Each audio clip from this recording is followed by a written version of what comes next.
ইয়াত কোনবা আমাৰ মন্ত্ৰী এমএলএ টুলখালিয়েক আছে নেকি ইয়াতে কোনবা কোনোতো নাই তাৰমানে আমি কাকো চিনিয়ে নাপাওঁ চাকৰি পোৱাৰ পিছত দুই এজনে মিটিঙত গলে দেউতাক মাকে কয় যে মোৰ লৰাটোৱে চাকৰি পাইছে কালি এজন মাক এগৰাকীক পাইছিলো মোৰ লৰাই অহা কালি নিযুক্তি লবলৈ যাব বুলি কৈছে তেনেকেহে চিনাকি বাকি একো চিনিয়ে নাপাওঁ কাকো কেতিয়াবা মনত বেয়াও লাগে যে সমষ্টিৰ এটা লৰাকো চাকৰি দিব পৰা নাই আমাৰ লগত লাগি থকা লৰাবিলাককো দিব পৰা নাই সব মন্ত্ৰী এমএলএৰ মাজে মাজে টেনশনো থাকে আমাৰ লগত যিবিলাক লৰা এইকেইটা দিন আপোনালোকে দেখিছে বিজেপিৰ খুব ওয়াল ৰাইটিং হৈ আছে যিবিলাক লৰাই ওয়াল ৰাইটিং কৰে তেওঁলোকে আশা কৰে যে আমাক মন্ত্ৰী হলে বিধায়ক হলে পাৰ্টি আহিলে আমাক চাকৰিটো দিব কিন্তু আমি তেওঁলোককো চাকৰি দিয়া নাই কাৰণ আমি অসমৰ কাৰণে ভাল চিন্তা কৰিছো আমি সদায় কওঁ আমি বিজেপি দলত আমাৰ এটাই স্লোগান ৰাষ্ট্ৰ বা সমাজ প্ৰথম পাৰ্টি দ্বিতীয় আৰু ব্যক্তি তৃতীয় সেই কাৰণে আমি সদায় ৰাষ্ট্ৰক বা সমাজক আটাইতকৈ বেছি গুৰুত্ব দিওঁ তাৰ কাৰণে আজি যদি আমাৰ জুনে আমি নিযুক্তি লব আহিছো আমাৰ যদি দেউতামাই চৰকাৰী চাকৰি কৰে সকলোৱে খুধি গম পাব যে আগত চাকৰি মেৰিটত নহৈছিল পাৰ্টি সিস্টেমত চাকৰি হৈছিল পাৰ্টি আৰু টকা এতিয়া কোনোবাই কব যে মইতো মেৰিটত পাইছো তেতিয়া আগৰ জেনেৰেশ্যনৰ মানুহে খুদিবা ভাই মেৰিটত কেনেকৈ পালা মেৰিট শব্দটো ক'ৰ পৰা আহিল কাৰণ আমাৰ ইয়াত চাকৰি হৈছিল টকা আৰু পাৰ্টি এই দুটাৰ বাদে কতোৱে চাকৰি হোৱা নাছিল আৰু থাৰ্ড গ্ৰেড ফৰ্থ গ্ৰেড বাদ দিলো এসিএস অফিচাৰৰ চাকৰি টকাৰ বিনিময়ত হৈছিল বা পাৰ্টিৰ বিনিময়ত হৈছিল যে এই লিডাৰৰ এই সিএমৰ অমুক তমুক যদি মই 20 বছৰ আগতে মুখ্যমন্ত্ৰী হলোহেঁতেন মোৰ গোটেই কেইটা খুলখালি মামা ভাগিন সব এসিএস অফিচাৰে হলহেঁতেন কিন্তু আজি সেই দিন আমি পৰিৱৰ্তন কৰিলো আপোনালোকে বুজি পাওক যে 9 লাখ মানুহৰ ভিতৰত আজি আপোনালোক নিৰ্বাচিত হৈছে 4000 মানুহ তাৰ মানে সকলোৰে এটা বেকগ্ৰাউণ্ড আছে ভাল কৰি পঢ়িছে কষ্ট কৰিছে চাকৰি পাওঁ বুলি কোনেও পোৱা নাই আৰু আজি বহুতে কয় বহুতে মই মাজে মাজে ভাবো যে ঠিক আছে কিন্তু এই চাকৰিখিনি স্বচ্ছতা হোৱাৰ ফলত আমাৰ আৰু এটা কি লাভ হৈছে যেতিয়া লৰা ছোৱালীয়ে স্কুলত পঢ়িব আৰম্ভ কৰিছে যে নহয় পঢ়িলে চাকৰি পায় আগতে অসমত এটা ধাৰণা হৈছিলে যে পঢ়িলে চাকৰি নাপায় গতিকে পঢ়ু কিয় মাকে কয় ভাল কৰি পঢ়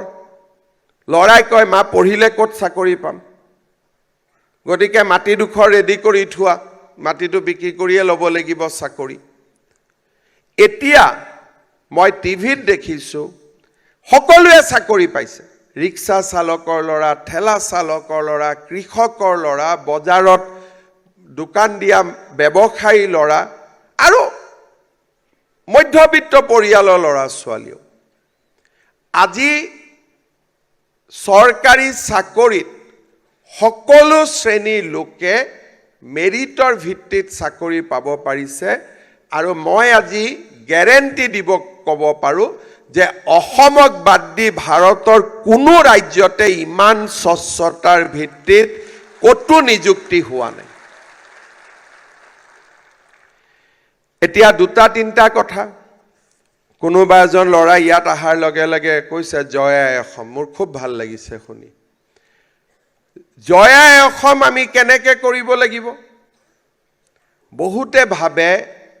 যে যোনে যিমান বেছিকৈ জয় আই অসম চিঞৰিব পাৰে তেওঁৱে আটাইতকৈ বেছি অসমীয়া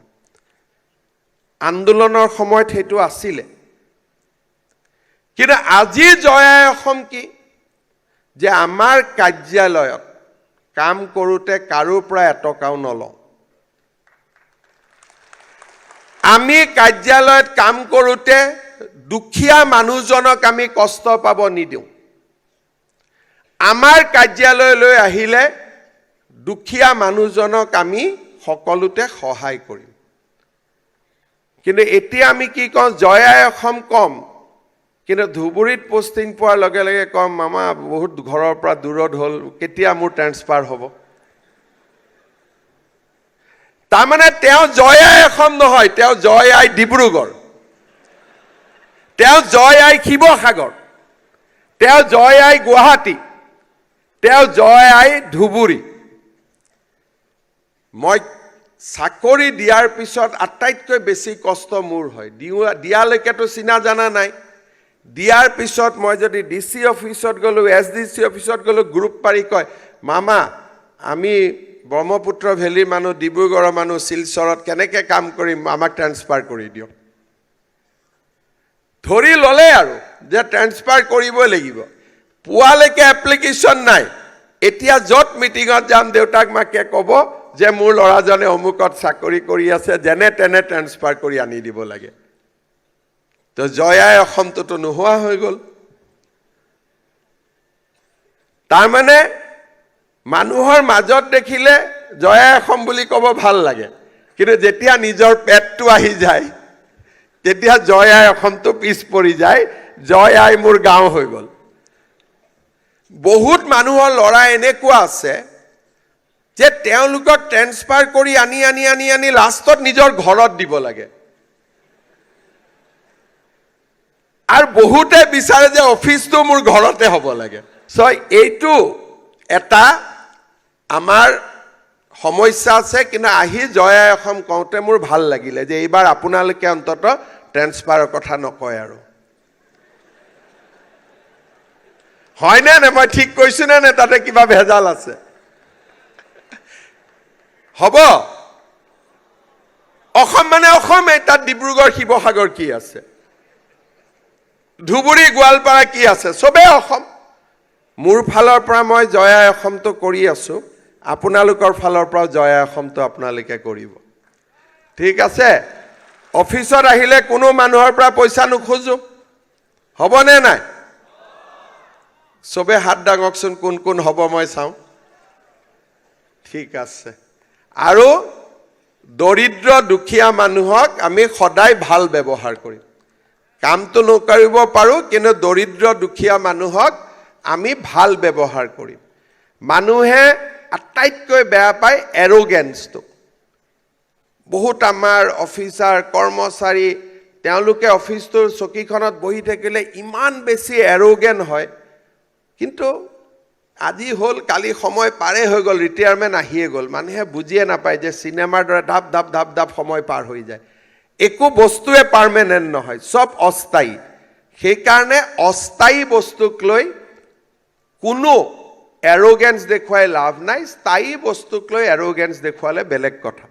যেতিয়া অস্থায়ী বস্তুক লৈ এৰোগেন্স দেখুৱাই কি লাভ হ'ব